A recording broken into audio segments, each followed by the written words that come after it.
L'actu toujours plus folle et toujours plus dense du web, du digital, de l'intelligence artificielle, beaucoup, et de la tech, de ce joyeux vendredi 23 mai 2025. Oui, j'ai regardé la date dans le coin en bas à droite. Bah, ça s'est vu, écoutez, vous avez des coulisses. Ce flash actu est enregistré pendant les lives de Renaud Décode. Venez nous rejoindre. Pensez à être abonné à cette chaîne. Assurez-vous d'avoir activé la petite cloche. Il se passe tellement de folie que voilà, les opportunités, ça se loupe pas. Il faut pas rater les actus régulières sur Renaud Décode. On va parler beaucoup d'IA aujourd'hui, on va parler beaucoup de game changer avec à la une, j'ai décidé comme ça parce que je pense que c'est un truc qui va un petit peu changer le monde digital et réel dans quelques temps. C'est ce move que vient de faire Sam Altman, OpenAI, avec Jony Ive. Si vous connaissez pas tout ça, je vais vous expliquer. Et si vous connaissez, eh ben on va monter la hype avec Jony Ive chez OpenAI. Je vous en parle dans un instant. On va aussi parler, bien entendu, de Google. C'est la grande semaine des annonces de Google, la Google I.O. On a déjà longuement décodé tout ça cette semaine. On a beaucoup parlé dans cette revue d'actu, mais ça a continué. Et il y a eu d'autres annonces, notamment dans le domaine du web marketing, de la communication digitale. Je vais vous en parler parce que la semaine n'est pas finie. Elle est tellement pas finie cette semaine que, engouffré dans la brèche des grosses annonces de Google, bien sûr que OpenAI fait aussi des grosses annonces, je vais vous en parler dans un instant, et les autres également.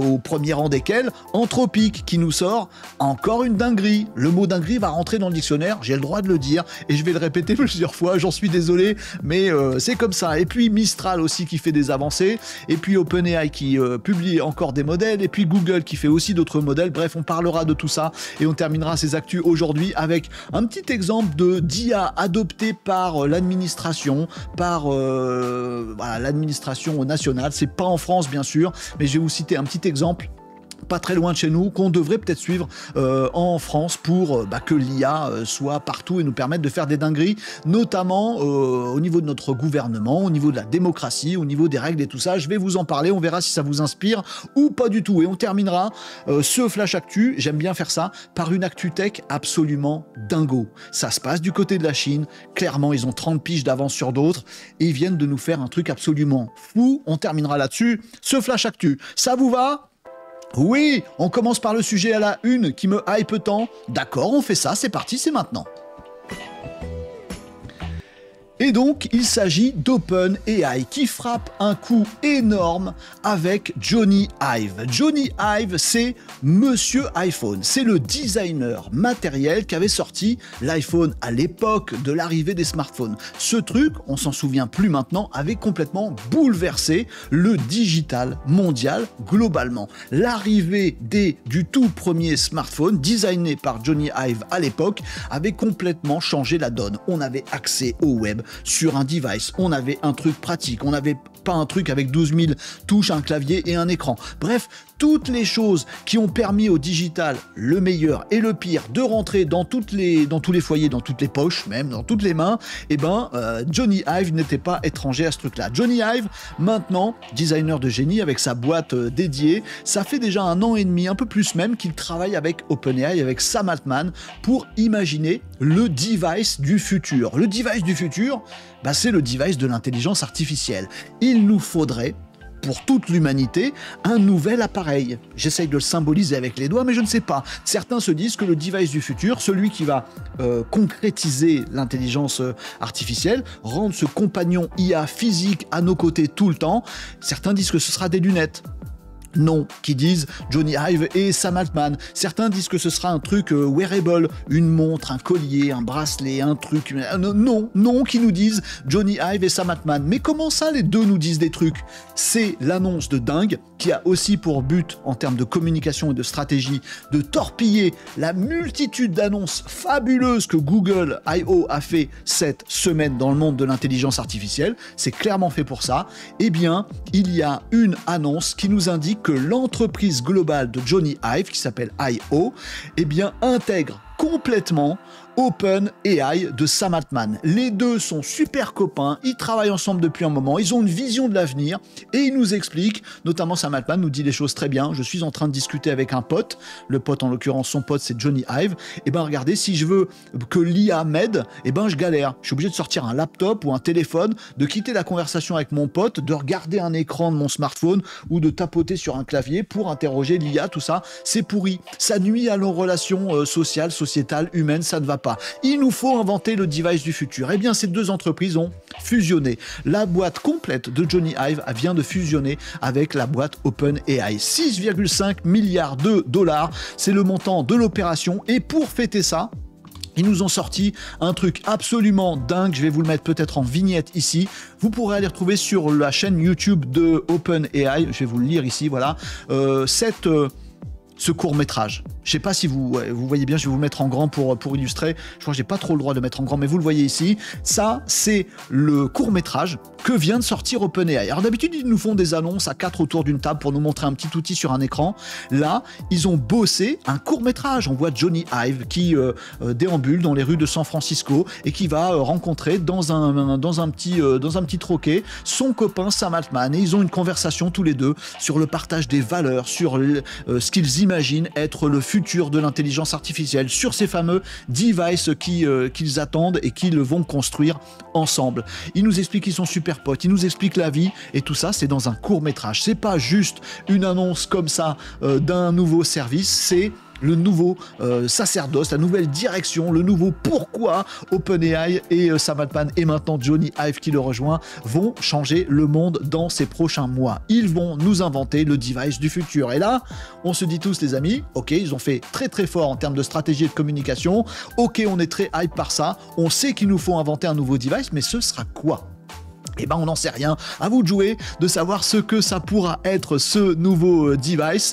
Bien sûr, moi ça fait un petit moment que je vous parle de certains devices qui ont échoué, comme le AI Pin de Human ou comme le fameux Rabbit R1 qui m'a beaucoup hypé à sa sortie parce que c'était vraiment un device fait pour l'IA. Bon, c'était un flop parce qu'il n'y avait rien dedans, mais ça ressemblera peut-être à ça, le futur device de Johnny Ive et de Sam Altman qui ont fusionné. Vous voyez la direction aussi que prend OpenAI là-dessus, il n'y a pas que les modèles, il n'y a pas que les geekos, il n'y a pas que les API, il n'y a pas que ChatGPT, il y a avoir l'IA comme compagnon dans le futur proche, partout sur la planète et aux côtés de tous les humains avec des valeurs qui sont celles de Sam Altman, parce qu'il nous dit, et je termine là-dessus, aussi ce que ne sera pas ce device de demain. Alors ce ne sera pas un wearable, ça on en est sûr, on ne sait pas, on peut avoir des surprises, mais c'est les deux amis là dans leur bistrot qui nous le disent, ce ne sera pas un wearable, donc pas une montre, pas un bracelet, pas un collier, pas des lunettes, pas un chapeau, pas une casquette, pas un blouson, pas un manteau, c'est pas un wearable. On nous dit aussi qu'il pourra se poser sur le bureau, on pourra l'avoir dans notre poche, on nous dit aussi qu'il sera discret, qu'il ne va pas interférer dans notre attention à l'heure où la France et Clara Chapaz, notre ministre de l'IA en France, font toute une campagne pour dire on interdit les écrans, et il nous faut une campagne sur LinkedIn, sur les réseaux sociaux avec leur écran, c'est pas grave, et ben eux, ils inventent le futur et ils nous disent, Sam Altman et Johnny Ive, il n'y aura pas d'écran dans ce device. Parce que les écrans, en fait, ça nous captive l'attention, on coupe la relation humaine et on va voir notre device, c'est pas bon, ben, ce futur device, il n'aura pas d'écran. Ah bon, mais ça va nous manquer peut-être. Bon, on nous dit aussi que ce device, il aura la conscience de tout ce qui se passe autour de son utilisateur. Capter des sons, voir les choses autour, échanger avec nous, ce sera sonore, il y aura un casque, il y aura un truc dans l'oreille, un implant, je ne sais pas. À vous d'essayer de deviner dans les commentaires, enfin deviner. Bah, on verra bien parce qu'il n'existe pas pour l'instant. Il y a quelques petits projets qui ont un peu fuité, mais on ne sait pas du tout si ce sera ça. En tout cas, Johnny Ive et Sam Altman, les deux boîtes, même une troisième, fusionnent. C'est un cataclysme et ça va redessiner l'utilisation, l'usage quotidien de l'IA dans nos vies. Il va falloir attendre pour savoir ce qu'ils vont nous inventer ces deux-là. Faut peut-être pas qu'on se hype trop parce que si c'est un flop, on va être déçu. Oui, mais ça, à mon avis, si c'est refaire le coût du smartphone, le coût de l'iPhone, et ben là on pourrait être totalement bluffé. Bref, le monde va encore changer et ces deux-là sont en train de le fabriquer pour nous. Dans l'actu également du web, du digital, de l'IA et de la tech, et ben il y a aussi un petit peu de web. Parce qu'avec toutes ces annonces IA, on ne parle que des modèles, on ne parle que des ChatGPT, des Gemini, des Claude, etc. On va en reparler ensemble parce qu'il y a des petites annonces là-dessus, mais on parle assez peu du web. Bah oui, le web n'a pas encore disparu? Le web, j'entends, celui qu'on connaît depuis 20 piges, où on va sur un navigateur, on va sur Google forcément, on tape un truc, ça nous affiche 12 millions de résultats, de plein de sites qu'on va aller butiner, qu'on va aller regarder, puis on fait nos recherches tout seul. C'est fini ça! Non, pas en France. En France, on a déjà exactement ça, mais c'est en train de changer. Aux US, ça a déjà changé. Dans d'autres pays européens aussi, c'est la France qui coince un peu. Et la mue, on va dire ça comme ça, voire le pivot, le changement radical, opéré donc et concrétisé par des annonces très officielles cette semaine de Google. Bah oui, le web change et il ne sera plus jamais comme avant. Google, moteur de recherche, c'est fini. On s'oriente vers un Google moteur de trouve. C'est pour le bon terme, mais vous avez compris ce que je veux dire. Puisque Google, question maintenant, et on va voir la réponse générée directement par l'intelligence artificielle. Adieu le référencement, le SEO, c'est totalement game changer. La publicité aussi, c'est game changer. D'ailleurs, ça inquiète beaucoup de monde.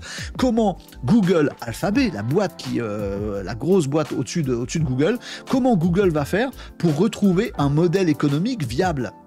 Parce que si on enlève tous les résultats de recherche, on fait s'écrouler toute une économie de hey, je veux être premier dans Google. Si on enlève ces trucs-là, il n'y a plus de publicité, ça s'affiche après. Les gens vont poser leurs questions, on voit le résultat par l'IA, on est content. Google a même affirmé l'arrivée d'un AI mode, un mode IA, où on va même plus voir ce côté old school moteur de recherche. Google nous a même annoncé que dans Chrome, le navigateur, on lui pose des questions à Chrome, sans même aller sur google.com ou google.fr, et ça va nous faire des tas de trucs, voire de l'agentique, ça va rechercher pour nous, on le verra même plus. Donc c'est la fin du modèle économique aussi de Google moteur de recherche. Et bien Google assume le truc et vient de nous sortir d'autres annonces sur le flanc du web et du web marketing notamment, en nous disant « Rassurez-vous pour nous, ça va bien se passer », on espère pour eux, puisque nous allons mettre de la pub dans les Google AI Overviews. Les résultats générés par l'IA seront truffés, je ne sais pas, il y aura dedans des liens qui seront des liens achetés par des annonceurs. Est-ce que ça veut dire que Google est en train de réinventer le web, ça c'est sûr, et d'inventer une réponse par l'intelligence artificielle qui va être orientée par le fait que des gens, des annonceurs auront payé pour faire partie de ces AI Overviews? C'est ce qui est en train de se dessiner. Alors ça peut faire peur sur l'objectivité des informations, vu qu'on va payer pour. Bon, Google nous dit qu'ils ont la solution là-dessus, et qu'ils auront donc des réponses par l'IA, et puis de façon naturelle, sans orienter dans un sens ou dans un autre ce qui va être généré par l'IA et les réponses, il y aura également la possibilité de payer Google pour avoir ces liens sponsorisés à l'intérieur de ces réponses et puis de faire venir du trafic. Bref, tout doit se réinventer autour de cette réinvention du moteur de recherche Google. La pub également, plein d'annonces qui ont été faites sur Google, mais je passe rapidement, c'est pour les aficionados du web marketing, mais vous pourrez aller retrouver tout un tas de choses du côté de Google Ads, puisqu'on nous dit que si vous voulez faire des campagnes de publicité sur Google, vous allez pouvoir, il y a des pages dédiées sur Google sur chacune des choses dont je vous parle quasiment. On nous explique que l'IA agentique arrive aussi dans le fait de piloter, de construire, de diffuser des campagnes de publicité en ligne. Pas que dans le moteur de recherche Google, mais un petit peu partout. Tous ces encarts publicitaires que vous voyez, et Google nous explique que ça y est, on passe à un autre niveau puisque c'est l'IA agentique qui va le faire pour vous. Ils vont fabriquer des nouveaux algorithmes, ils vont analyser du public cible pour l'offre que vous avez à promouvoir et ils vont eux-mêmes décider que pour telle personne, en fonction de telles informations que l'IA peut avoir, on va leur fournir telle publicité. Toute votre campagne va être gérée par l'intelligence artificielle. Cette vidéo que je vous montre ici sur la page dédiée, si vous voulez en savoir plus de Google Ads et commerce, est assez étonnante, je trouve, parce que la fin de cette vidéo, je vous dévoile quelques images ici, on se rend compte que l'équipe marketing qui s'intéressait à la publicité, ils sont plus que 2 dans le bureau et il y en a une des 2, elle a plus rien à faire. À part jeter les restes des trucs dans la corbeille. C'est un petit côté un peu flippant parce que ça peut être aussi la fin de toute une économie des campagnes publicitaires là-dessus. Bref, Google change le jeu complètement et game changer comme j'aime à le dire et l'assume complètement avec de l'IA partout, plus de moteur de recherche de l'IA, plus de pub de l'IA, plus de campagnes publicitaires de l'IA. C'est tout un pan de l'économie digitale qui vient de s'écrouler, mais peut-être pour mieux se réinventer. Et dans l'actu, et ça aurait pu être mon sujet à la une aujourd'hui, l'arrivée tant attendue d'un nouveau modèle qui plie le game. Vous adorez quand j'emploie cette expression, c'est faux. Mais c'est pas grave, je l'emploie quand même puisque, trompette et cotillon, le voici, Claude 4. Oh, on le connaît, le Claude. Anthropic, donc là, le célèbre acteur de l'intelligence artificielle qui vraiment côtoie ChatGPT, OpenAI et puis Gemini de Google. Claude, on connaissait 3.7 sonné, la version précédente, maintenant on peut l'appeler précédente, de Claude, qui était bluffante et qui a été indétrônable pendant de longs mois. Et c'est très long à l'échelle de tout ce qui se passe dans l'IA. Il était vraiment leader de tout ce qui est génération de texte hyper précis, hyper enrichi, avec un style hyper efficace. Il fallait aller sur Claude pour faire des vraiment bonnes rédactions.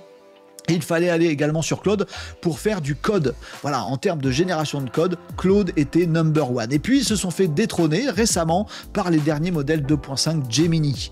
Eh bien, ils se sont pas laissés détrôner très longtemps, puisque ça y est, dans cette semaine de hype où tous les yeux médiatiques sont rivés sur l'intelligence artificielle grâce à Google, eh ben Anthropic a choisi ce moment-là, comme OpenAI avec l'annonce de Johnny Ive et de ses devices, eh ben Anthropic a fait pareil. C'est cette semaine-ci qu'il faut en plus annoncer nos dingueries, et la dinguerie, elle s'appelle Claude 4 chez Anthropic. C'est donc un nouveau modèle qui nous promet le meilleur. Il est testable dès maintenant, actuellement, même sans abonnement sur Claude. Vous pouvez aller tester ce nouveau modèle, c'est celui qui est choisi par défaut. Il y a 2 modèles de Claude 4 et vraiment ils sont épatants. À peu près sur les mêmes sujets que ceux que j'évoquais avec vous, donc sur le rédactionnel et le style, on ne sent plus que c'est de l'intelligence artificielle. C'est même meilleur que OpenAI 4.5, le modèle qui était censé être super balèze en rédaction. Bah, le truc là on voit même plus que c'est de l'IA, c'est absolument génial. On va tester ça ensemble si vous le voulez. Également en code, alors on n'a pas encore les benchmarks réels de tout ça, mais ça a l'air d'être extrêmement puissant. 2 gros modèles donc chez Claude 4, parce que généralement ça arrive par 2 ces petites choses-là. Donc le modèle Claude Opus 4 qui arrive, et puis Sonné 4, bien sûr, qui remplace le 3.7 Sonné. Le Opus, c'est celui qui réfléchit et qui nous annonce dans les benchmarks. Je vais vous montrer ça aussi en petite vignette ici, qu'il surpasse, qu'il surclasse, même j'ai envie de dire. Je vais vous le mettre en un peu plus grand. Ici, c'est le modèle Opus 4, donc le modèle capable de réflexion, qui a l'air de défoncer dans les benchmarks, mais on verra à notre usage. Je vous invite à tester, vous irez voir tout ça. Qui a l'air de surclasser complètement le totalement bluffant OpenAI O3 sur la réflexion. Sonné 4 qui surpasse complètement même le fameux Gemini 2.5 Pro, même la dernière version. Bref, dans les benchmarks en tout cas et produit par Anthropic, ça a l'air d'être beaucoup plus puissant. Ça mérite d'aller faire un test de tout ça, et oui, d'après les premiers retours, et on fera nos tests à nous, ça a l'air vraiment hyper performant. On rajoutera que sur cette partie Claude et les nouveaux modèles Claude 4, il faut vraiment les tester, je vous invite vraiment à le faire, ça peut être game changer. On notera également qu'il y a un énorme effort porté par Anthropic depuis toujours sur tout le côté agentique et échange de leurs IA avec d'autres outils, ce qu'on appelle les MCP, une technologie, un protocole, un formatage inventé par Anthropic. Et ben ils enfoncent le clou là-dessus en disant avec ces modèles-là, Opus 4 notamment et Sonné 4 également, ça va pouvoir s'interfacer de façon très naturelle avec plein d'autres outils. Et ça, les amis, c'est totalement game changer. Il y a déjà plein de services qui se sont mis à la norme MCP pour pouvoir être prêts dans leurs outils à communiquer avec justement les IA de dernière génération, et à la pointe de laquelle Claude Opus 4 et Claude Sonné 4. Des systèmes de paiement en ligne, des systèmes de CRM, des systèmes de RP, de logiciels de gestion et tout ça, c'est en train de se mettre au MCP. Gros game changer, on ira testouiller ça. Pour ceux qui apprécient le côté un petit peu, pas complotiste, je sais pas comment vous le dire, inquiétant de l'intelligence artificielle, j'ai aussi un dernier truc à vous dire sur cette actu Claude 4, qui aurait pu être à la une tellement elle est fabuleuse. C'est mon choix éditorial, mais j'espère que vous ne louperez pas cette information. Sachez-le également, et c'est pas anodin, Claude Anthropic, sur Claude 4, sur ces 2 modèles, a fait énormément d'efforts sur les normes de sécurité. Ils ont mis, et ils nous l'annoncent, et Anthropic est une boîte qui est extrêmement transparente sur les risques liés à l'IA.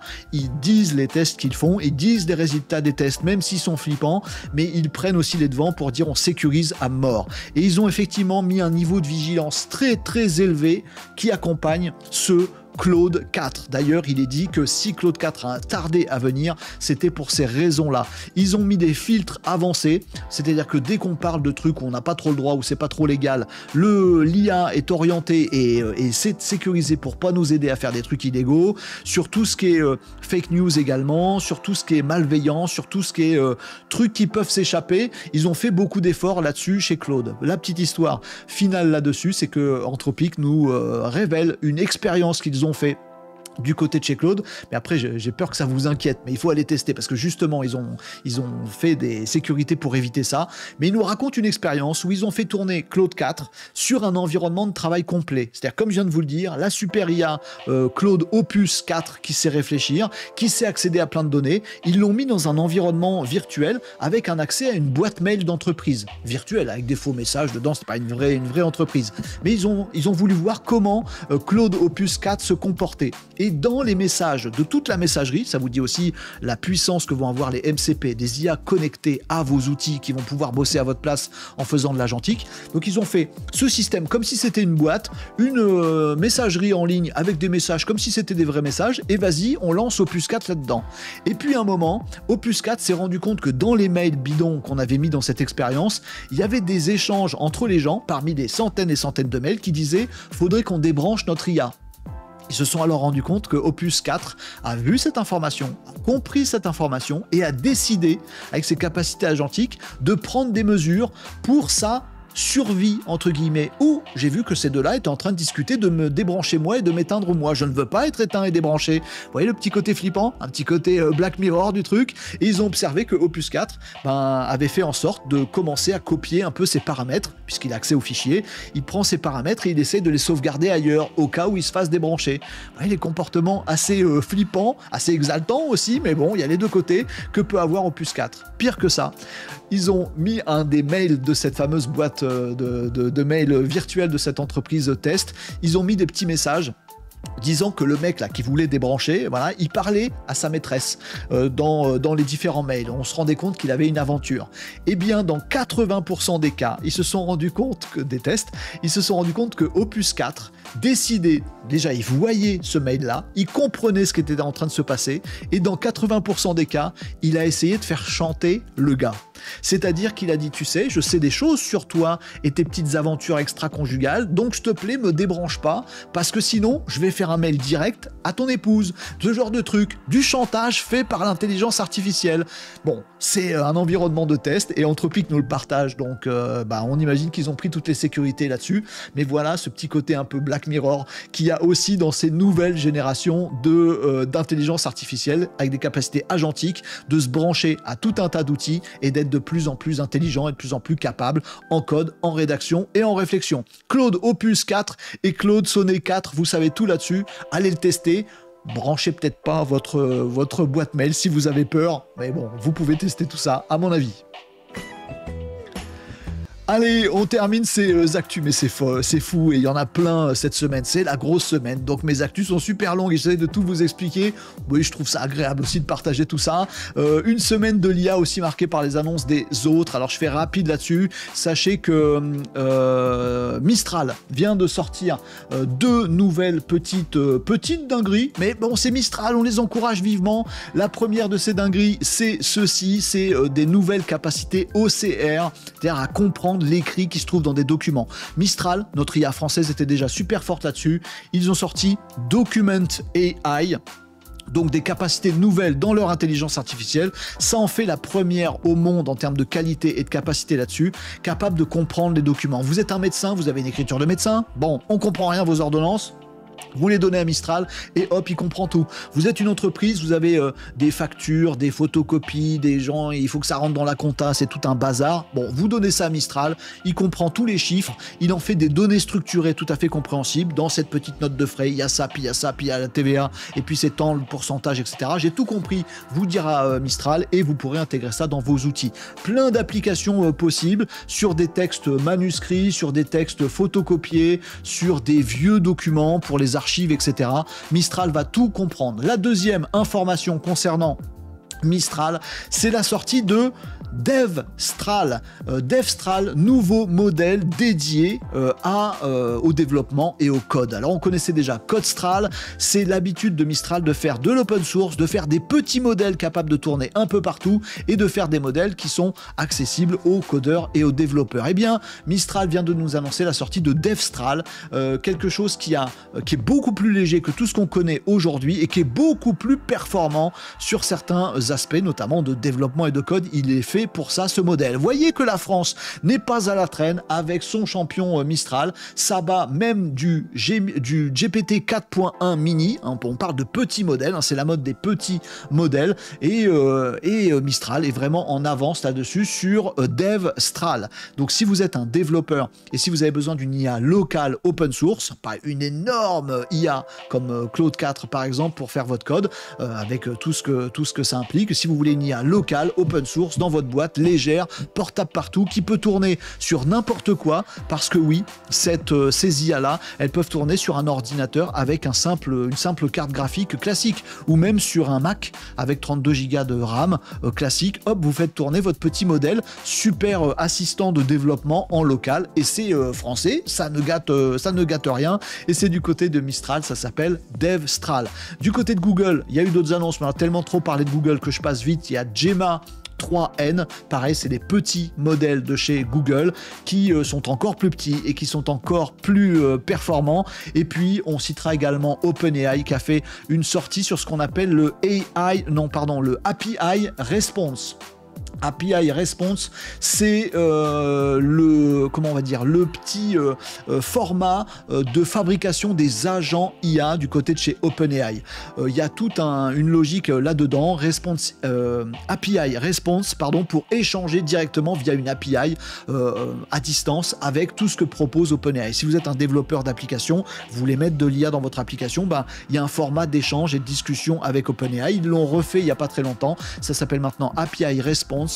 Et bien OpenAI vient de nous annoncer qu'ils avaient fait plein d'efforts là-dessus, que ça intègre les MCP dont je vous parlais tout à l'heure, donc pouvoir connecter cette IA de OpenAI que vous avez envie d'utiliser dans votre logiciel avec plein d'autres outils, bases de données, bases de connaissances en ligne ou ici avec tous les outils de votre entreprise ou de votre vie personnelle. Bref, c'est aussi la semaine de toutes ces annonces avec des améliorations des modèles, avec des petits modèles, parce que c'est peut-être un avenir sympa, avec des modèles open source, c'est peut-être aussi un avenir sympa d'avoir l'IA avec nous plutôt qu'un mastodonte, et avec toute l'agentique qui arrive dans tous ces modèles, donc les capacités d'action de l'IA. Cette période est absolument dingo, il faut que nos pouvoirs publics prennent tout ça en compte, parce que vraiment, je le dis avec le sourire et en m'exaltant, mais les répercussions sociales, sociétales, sur l'emploi et tout ça, de ce qui arrive en ce moment, là, cette semaine, en 2025, sont absolument folles. Ces répercussions, il faut les voir venir. Ça me fait une transition parfaite pour vous parler de l'Angleterre, parce que si on a l'habitude, nous, en tant que Français, de railler la France, oui, on se trouve nul, tout ça, regardez, Mistral fait des trucs super, oui, mais pour l'administration française, on est pas fichu de faire une IA qui tienne la route, et puis on a tellement de réglementations qu'on n'est même pas capable de construire une IA qui puisse tenir la route.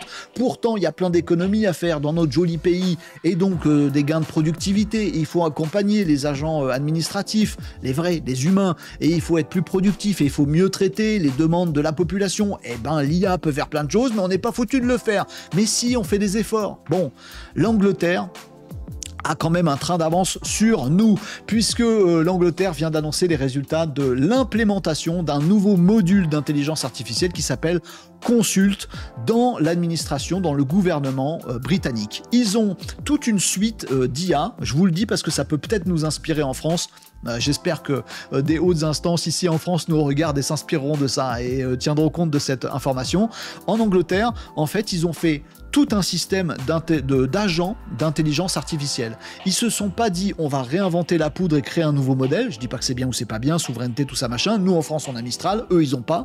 Et ben en Angleterre ils se sont dit on va s'appuyer sur des modèles genre GPT-4, etc., et on va créer nos agents spécifiques à différents métiers. Plutôt que de pondre une IA globale qu'on va mettre dans l'administration anglaise et tous les gens vont flipper en disant on est remplacé, ils se sont dit non, on va faire toute une suite d'agents hyper spécifiques basés sur des technos fiables et qui existent déjà. Certes, c'est pas souverain, c'est américain, mais ils ont fait comme ça. Nous, on a Mistral chez nous, on pourrait en plus être souverain et faire pareil.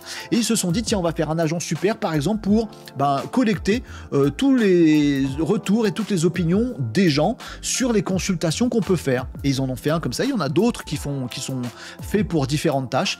Ils ont annoncé Consult et ils ont fait une première expérimentation de Consult. Le but du jeu, faire des appels démocratiques, voilà, je trouve ça très très bien. Une consultation populaire, tiens, sur tel sujet, on aimerait savoir ce que vous en pensez. Et ils ont développé cette IA Consult qui a pour but de récupérer tous les avis des gens et d'en retirer ce que veulent vraiment les gens. Peut-être une nouvelle façon de gouverner, peut-être une nouvelle façon d'envisager la démocratie. Je trouve que, il y a vraiment un côté game changer avec l'IA intelligemment placée, pas qui pense à notre place, pas qui est pas super fiable. Non, une IA qui est là pour justement permettre des consultations qu'ont économisé, on nous dit 75 000 journées hommes, c'est-à-dire pour dépouiller toutes les réponses à la consultation qu'ils ont fait. S'ils le faisaient à l'ancienne sans IA, ça leur prenait 75 000 journées, donc on consulte pas les gens. Et puis on sait pas ce qu'ils ont dit parce que matériellement c'est pas possible. Grâce à l'IA Consult en Angleterre, c'est possible de recueillir l'avis des gens et de savoir ce qu'il en ressort. Je trouve que ça nous fait réfléchir et que c'est plutôt une bonne voie de l'IA au service de l'humain. J'adore ça. Bon, parallèlement, en Angleterre, ils ont aussi assoupli, pour votre info, ça, mais je suis plutôt pour. Mais je suis pas, j'essaie d'être objectif, mais parfois je suis pas neutre. Vous me direz ce que vous en pensez en commentaire. Autant en France, on fait très attention et on a raison aux droits d'auteur, à tel point qu'on dit, les IA ne doivent pas se nourrir, en France et en Europe, les IA ne doivent pas se nourrir d'œuvres qui sont protégées. Alors c'est très discutable, parce que ces réglementations, à mon avis, ce n'est que mon avis, sont faites par des gens qui ne savent pas comment on entraîne une IA et comment on fabrique un LLM en l'occurrence. Parce que les œuvres, même protégées, que vous mettez dans une IA, elles sont pas faites pour être ressorties par l'IA. Elles sont faites pour apprendre à l'IA à parler. Comme nous, on regarderait des tableaux au Louvre, et ça nous permet de savoir ce que c'est de l'art. Je caricature un peu, mais c'est ça. Mais nous, on a mis des réglementations en disant non, faut pas que ce soit utilisé. En Angleterre, ils ont complètement assoupli ça. Ils ont dit attention, sur le copyright, on sera super ferme. Si vous nous sortez avec ou sans l'IA un truc qui ressemble à une œuvre protégée, on va vous défoncer la gamelle. Par contre, pour entraîner les IA, on assouplit les règles et oui, vous avez le droit de prendre des documents, des œuvres, des écrits, des images protégés par du copyright, si et seulement si les ayants droit n'ont pas expressément dit « je refuse qu'on utilise cette œuvre », alors les IA anglaises de demain pourront se servir dans des œuvres copyrightées, parce que c'est pour entraîner les IA et non pas pour spoiler les auteurs de ces œuvres. Il y en a un qui a fait déjà une sortie, c'est Elton John, on est en Angleterre. Elton John, il a déjà dit que c'était complètement nul cette histoire et que ça allait spolier les ayants droit et les auteurs et que ça allait être une catastrophe. Moi j'aime bien ce move-là, vous me direz ce que vous en pensez en commentaire. J'aime bien cette façon d'être un peu dans la finesse, un peu, mais pas trop. Dans certains cas, oui, mais dans certains cas, non. Et pourquoi pas l'IA existante et packagée au service de l'administration pour plus de démocratie. J'aime bien ces idées-là, je voulais vous les partager. Et on termine par du science-fictionnel parce que j'aime bien le science-fictionnel, surtout quand c'est plus science-fictionnel et que ça devient complètement le monde réel. On va regarder du côté de la Chine. Ils ont visiblement de l'avance. On a l'impression qu'ils vivent à une autre époque quand on voit certains de leurs projets. Et ce projet-là dont je voulais vous parler s'appelle la constellation informatique à 3 corps.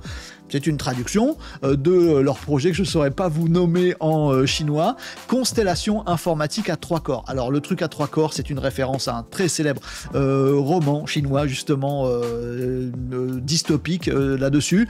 Mais cette constellation informatique à 3 corps, c'est une vraie réalité puisque la Chine a annoncé là, il y a quelques jours, avoir lancé leurs 12 premiers satellites de ce projet. C'est quoi ce projet? Eh bien le principe, et ça a déjà commencé, c'est pas un projet que peut-être un jour ce serait faisable, non, ça a déjà commencé en Chine, 12 premiers satellites qui sont des satellites intelligence artificielle. Ce sont des satellites qui sont des pièces de data center. Le but du jeu, c'est d'envoyer de la puissance de calcul et des IA avec des modèles IA intégrés très balèzes, qui sont capables d'avoir beaucoup de paramètres, de produire beaucoup de données, et ces satellites, ce sont comme des morceaux de data center avec de l'IA dedans. Ces satellites-là, il y en a 12 pour l'instant, ils sont connectés entre eux avec de la connexion laser dans l'espace il n'y a pas de fumée, il n'y a pas de nuages, il n'y a pas tout ça. Donc les connexions laser marchent très bien entre satellites. On envoie 12 satellites, chacun avec leur morceau de data center et de l'IA dedans. Et ça permet d'avoir une puissance de calcul dans l'espace qui est absolument dingue. Il y a une fluidité totale. Les data centers sont sécurisés puisqu'ils sont dans l'espace, à moins que quelque chose leur rentre dedans. Et en plus, énergétiquement, écologiquement, c'est vraiment bluffant. Plutôt que d'avoir il y a des projets comme ça, des panneaux solaires dans l'espace pour récupérer de l'énergie, la faire redescendre sur Terre, c'est chaud, il y a de la déperdition, et d'avoir des data centers alimentés par de l'énergie solaire spatiale sur la planète, les Chinois ils ont décidé de mettre tout ça dans l'espace, des data centers, de l'IA, des panneaux solaires, tout ça, tous ces calculs ne se feront pas sur Terre, mais dans l'espace. En plus, l'espace est froid. C'est génial pour refroidir les data centers et pas avoir besoin de consommer de l'eau, etc. et les ressources terriennes, on va dire ça maintenant, il faut le voir de ce point de vue-là. Et c'est un projet réel et il nous annonce en Chine que ce projet Constellation informatique à 3 corps sera composé de 2800 satellites. Les 12 premiers sont partis. À terme, 1 millier de péta opérations par seconde pour ce data center de l'espace interconnecté satellitaire, etc., etc. autonome, et puis ça calculera dans l'espace et ça nous renverra les résultats uniquement sur la planète, donc un peu moins de données qui vont transférer jusque la planète, et c'est tant mieux parce que le laser entre cette station spatiale bizarre, ce data center spatial et la Terre, là pour le coup faut passer les barrières de l'atmosphère et c'est pas encore super fiable, mais ça commence à le devenir. Bref, c'est de la science-fiction mais qui rattrape notre réel puisque ce projet il a commencé. Vous en pensez du bien écologiquement, impact, pas mal. Vous en pensez du mal? Non, la Chine pollue l'espace, etc. On peut voir les choses des deux côtés, mais c'est intéressant de voir ce genre d'expérimentation qui n'en sont peut-être pas. C'est peut-être le début de l'hégémonie chinoise sur la tech et sur les data centers IA et écologiques de demain. Voilà pour ces actus du jour. Il y avait encore beaucoup de choses à vous partager aujourd'hui. Un jour, j'essaierai de faire plus court dans les actus sur Renault Décode. Mais là, encore une fois, il y avait tellement de choses à dire et c'est sympathique d'être entre nous et de partager tout ça. Si vous voulez encore plus de partage, n'hésitez pas à nous rejoindre. Quand je dis nous, c'est toute la communauté de Renault Décode. Nous avons un camp de base. Il se trouve ici, renault-décode.fr. Libre, ouvert, gratuit. Vous inscrivez, vous pouvez communiquer avec tout le monde. Vous avez les tutos, les messageries, les chats, etc., etc. Vous avez également un abonnement payant, celui-là VIP, la classe, qui vous offre bien sûr une formation complète sur l'IA, un accompagnement complet du réseautage avec tous nos copains sur renault-décode.fr, des événements 2 par mois pour travailler ensemble sur tout un tas de choses, des ressources privées, bref, vous avez tout ce qu'il faut pour vous régaler et sauter dans ce train foufou de l'intelligence artificielle et de vous mettre à niveau là-dessus. Vous pouvez également nous rejoindre en live, c'est les lundis midi, les mercredis midi, les vendredis midi, ces actuels sont enregistrés pendant les lives, donc nous on va juste après en live ensemble tester sur Twitch, sur YouTube, sur TikTok les dingueries de Claude 4 et autres, on va les tester et puis plein d'autres choses ensemble et on va en discuter. Si vous avez l'occasion de venir nous rejoindre un de ces midis, n'hésitez pas, on vous attend à bras ouverts. Merci d'avoir suivi ces infos encore une fois dingues de cette semaine, très dingue de l'intelligence artificielle, et à très bientôt pour un nouveau numéro de Renault Décode.